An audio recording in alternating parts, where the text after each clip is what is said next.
Last time I was here was in 2015. That was a very important year, and I would not like to miss it. 2015, when we met here to have a debate between practitioners, politicians, talking about what was coming on to us. 1 million people or so on the move in direction of all our countries, Europe, felt like an attack.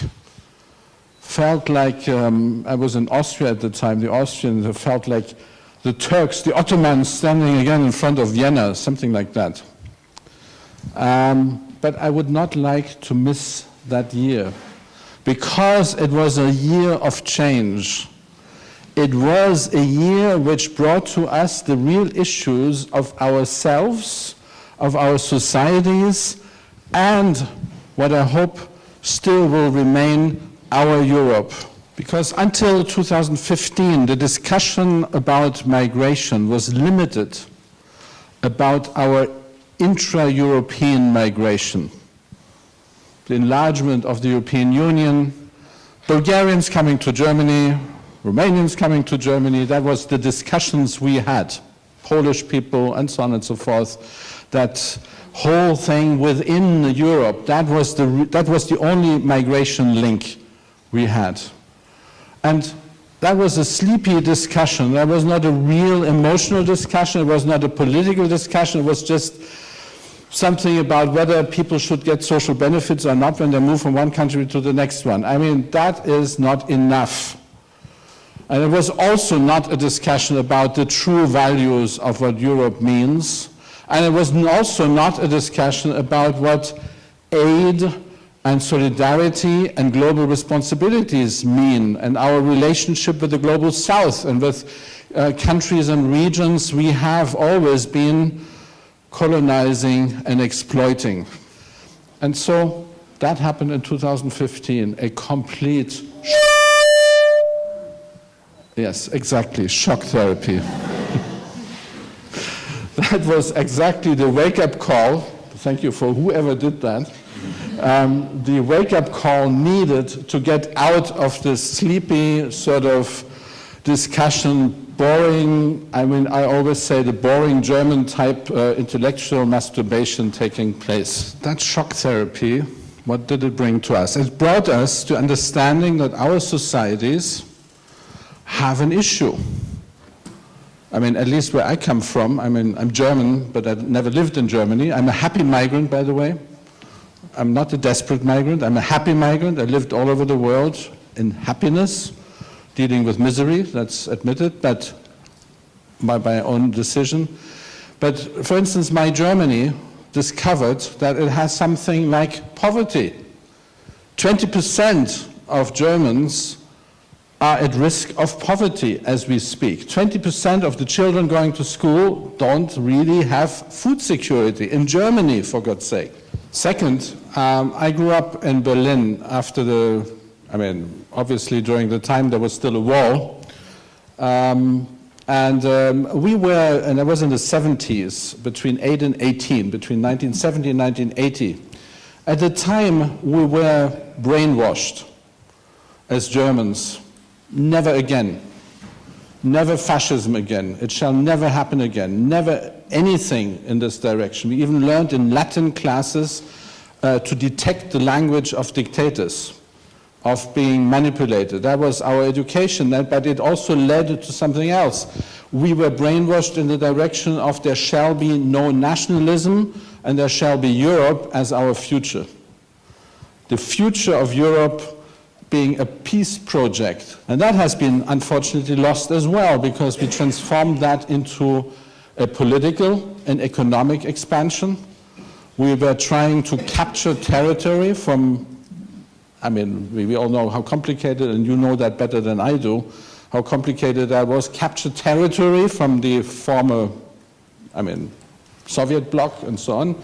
So it was all driven by totally different motivations. So for me, that has also been exposed by the way of how Europe has developed since 2015. Anyway, and the third part, and that's where I come from, or where at least I grew up into, that is the world of aid. Because basically there was 1.5 million people, 1.5 million people, telling us, guys, it does not work. Aid out there does not work. If you think that you can keep us happy in our Africas, in our Asias, and in the Middle East, with a few kilocalories, with a few liters of water, a bit of aid here and there, then you're wrong. That was the message they brought with them as well, and saying, we are human beings out there like everyone else, and it is not enough to try with a little bit of aid which is available globally to keep us quiet. Now times have come, we come to you if you don't share your resources, which you have been taking, by the way, from us in a more just way. Every year, aid, this means humanitarian aid, development aid, is a mere ridiculous 200 billion US dollars. That's what is spent by the whole world on all the people who are kind of either in a disaster and need immediate help, or are simply in need of getting to the next stage in development and so on.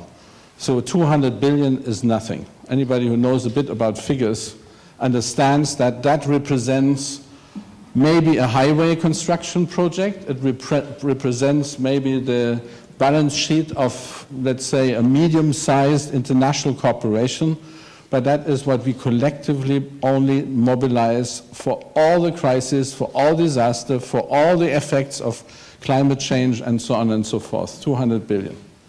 What has happened since 2015 in many European countries as a result of this? What has happened to our post-Second World War story about multilateral structures and peace building?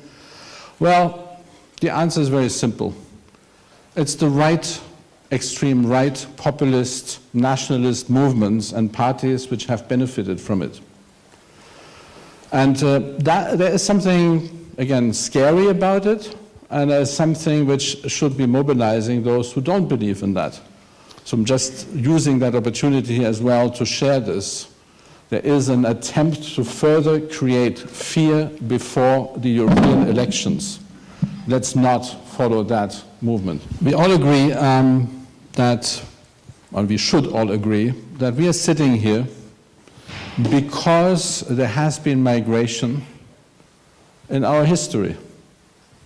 You are, I am, we are all results of migration and refuge. There have been people moving throughout history, always. There will be people moving in the future. So migration is something which is our evolution. That story we have to be very clear about. Nobody is saying it has been easy. Migration, refuge, displacement has been linked to a lot of suffering, to a lot of injustice. People have been pushed out, people moved on. And so that acceptance that this has been always part of humanity is very important. It doesn't mean we have to accept injustice. We have to accept that people on moving forward is part of us. And we have moved through the world. It has created a lot of tension. It has created a lot of suffering. But that is really us. Globally, we are a result of that migration. So that's number one, which we have to retain for ourselves. Number two is, of course, nobody is, and we have to divide that very clearly from the difficulties it may cause to live together with new people, with other religions, which has been a major discussion over the last few years, because a lot of the people came by Muslims into more or less Christian Orthodox societies. Yes, that's more tricky eventually, but it has always been tricky. There's also something which is important to retain. Most of the people in history never returned. And I call this the myth of return. The myth of return, especially when we hear that word refugee, at least those who have, let's say, a more positive idea about refugees, constantly talk about the happiness of a refugee to return home to the place of origin. That is a myth. It is the wrong perception of people who have moved and have been pushed out. Of course, somebody, be it a Palestinian, be it a Tamil, be it whoever has been pushed out of his home, will dream about that place, about that house where he used to grow up, the village where he was. But will he, she, the family return? Even if they could, many people wouldn't. So let's move away from that. A good refugee is a returning refugee idea. A good migrant is a returning migrant idea. Move much further ahead and say, human beings change. There is transformation. The moment somebody moves, he is already a changed person. And accept that there is a new perspective, there's a new life which is coming up. This is exactly what has happened in so many countries. Talking about Afghanistan. Afghanistan is a country where lots of people return to Afghanistan. Millions return to Afghanistan. Did anybody return to the villages? No. When people returned from Iran or from Pakistan, they returned into the towns, into the cities. And that is actually our real challenge of the 21st century. That is urbanization, transformation, massive transformation taking place currently. Currently, 50% of humanity means half of 7.5 billion people live in cities, live in urban centers. In Europe, we underwent that transformation, and the prediction is that in 2050 it will be 75% of us, but 75% of 10 billion people. So we're going to see an increase of at least 2 billion people moving into cities over the next 25 years, 30 years. That is in fact our real challenge, besides obviously many of these factors which influence that. Climate change, be it climate shocks or be it gradual change. You're not having any more 5 potatoes coming out of a field, but 3 potatoes or 2 potatoes.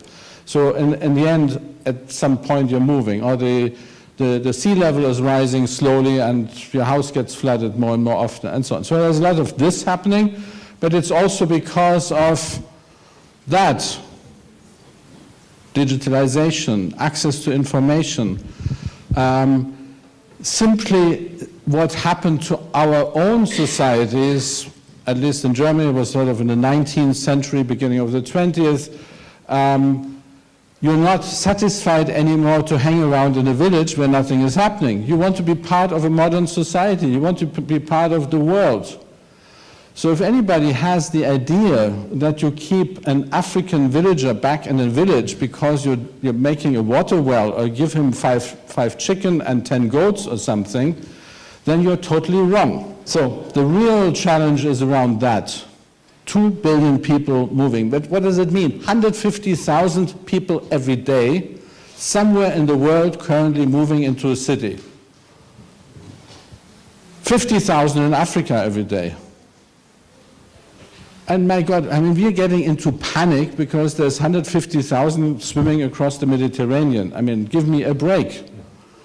The mayor of Lagos, the city of Lagos, he has to deal with 1 million people every year coming into Lagos. That's his challenge. Cairo, 500,000 people every year. These guys, for me, are really, I mean, they have an impossible task. And where do these people end up? Many of them end up because it's very badly managed, they end up in informality, informal settlements, slums. There's currently 1 billion people in very bad slums and very bad settlements all over the world. So the real number of people really in trouble is very high, yes. Are they all coming here? No, they're not coming here. It's a very small portion. So it's suddenly, if we accept that, it's not so impossible to deal with this anymore. But what I'm advocating for, and it may sound very neoliberal to some, but what I'm advocating for is that we take that issue of urbanization not as the evil, but as a reality which we have to deal with. We need to understand, and there's a whole school, of course, which would defend that. We need to understand that urbanization is a driver for positive change, for people to evolve as well.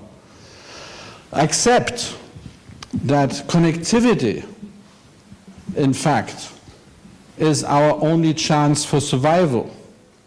That we have incredible ways of communication, of connectivity between the demand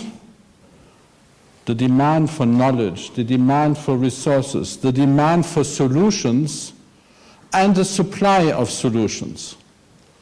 And again, what is driving that is digitalization, whether we want it or not.